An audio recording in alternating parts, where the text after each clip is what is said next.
Well, good morning and greetings to you. This is really weird to be doing this, but we're going to try. It's the fifth week of Lent, but as they say, who cares? Because it's the first weekend of lockdown. For many of us, we're wondering how long that term lockdown is going to stick around. We'll be talking about that maybe in a week's time or in a month's time or 3 months' time. Who knows? Maybe in 3 years' time we'll be talking about what we did in lockdown. We still don't know how long lockdown is going to take. And as I look around and as I talk to people, I can sense that there's a great amount of collective grief, of collective lament happening amongst not only Somerville people, but just in general all over the world. Isolation isn't something that's necessarily good for the soul, at least not a forced isolation. There are many stories of religious people in the past going out to the desert. Desert mothers and fathers come to mind, seeking solitude, seeking silence in order to renew their faith, in order to use their faith to combat what they believed were the dark times of their era. But of course, a period of forced isolation isn't the same thing as seeking it out for yourself. It's interesting because in this time we can see that there's a great amount of selflessness that's going on. There's a great commitment to the common good that's happening, not only by Christian people all over the world, and here particularly in New Zealand, but everybody. Everybody is staying home and isolating themselves and keeping distance from each other, not for themselves, but for the sake of others. This is a time that's really not normal. It feels weird. And yet, this is our new normal. So what do we do about that? The scriptures give a voice to these times. They're not something new. If we look at history, we're not the first ones to face calamity or despair. The prophet Ezekiel, in our reading this week, around the 6th century BCE, was comforting his own people with his vision of a valley of dry bones being brought back to life by God. These bones represented the lives of what would have been probably the most valuable and vulnerable people of their time. They represented the loss of normalcy, the loss of a land, the loss of routine, the loss of a feeling of peoplehood among Israel. The threat among them wasn't a virus, it was an empire. Babylon was at their doorstep, and indeed at the doorstep of all the nations of the time. Having conquered Israel in so many ways, the Israelites would be transported and deported. Their temple would be destroyed, their families would be separated, they would be moved into forced collective isolation, this time as slaves of Babylon in the exile. And in our own time, if we watch the news, we hear places like Italy and Spain and indeed now the USA, and we wonder, at least I wonder sometimes, I feel as though I'm walking in a valley of dry bones. I wonder if you feel the same way. Are we able to find any joy nowadays, any joy in our lives at the moment? Have we lost our capacity to notice things like beauty, small bits of beauty? As I look around, there's certainly a panic and it seems like the world is consumed with anxiety and with fear. This lockdown and indeed what's to follow is going to be daunting. It's daunting for us now and it will be daunting for us in the future. It's the right thing to do, but we have to simply pause and recognize that it is a loss for so many of us. If anything is in short supply nowadays, if anything is in danger of being in short supply, I dare say it's hope.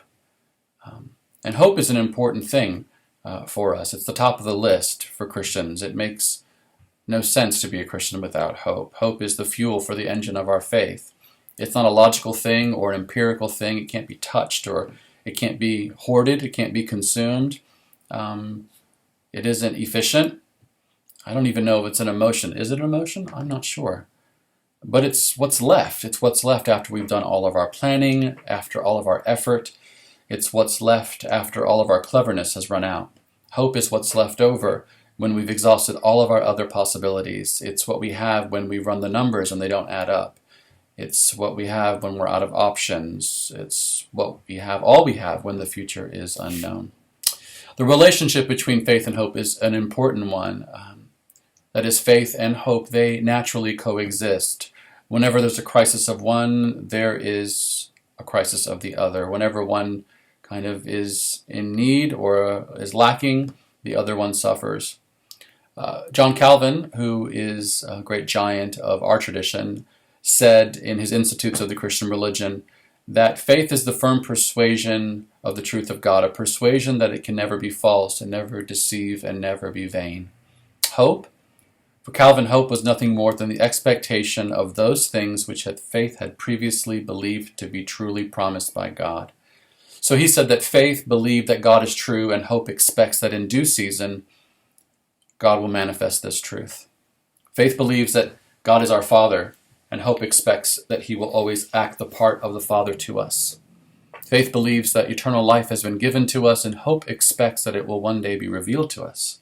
Faith is the foundation on which hope rests, and hope nourishes and sustains faith.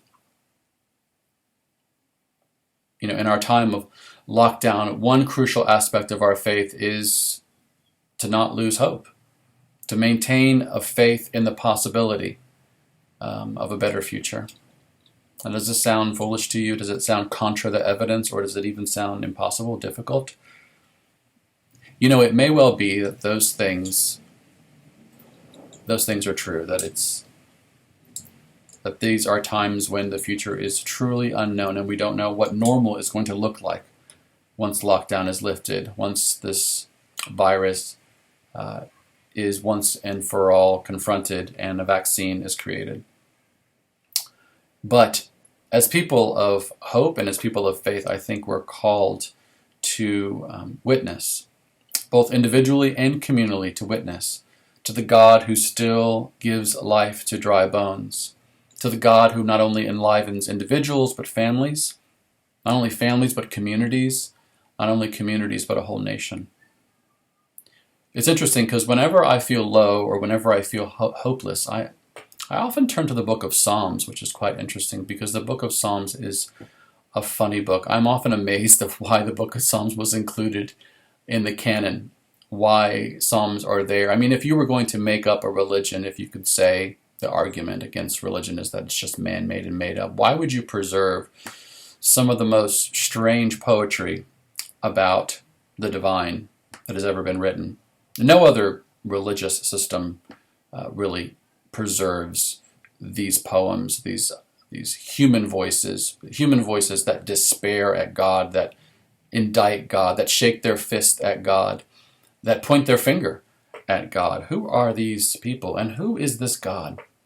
Could it be that this is one of the ways that the truthfulness of Judaism and Christianity are borne out, in that we preserve these voices of despair, to remind us that we're not the first people to feel this way. We're not the first people to feel as though we don't know what to do and we don't know what the future holds.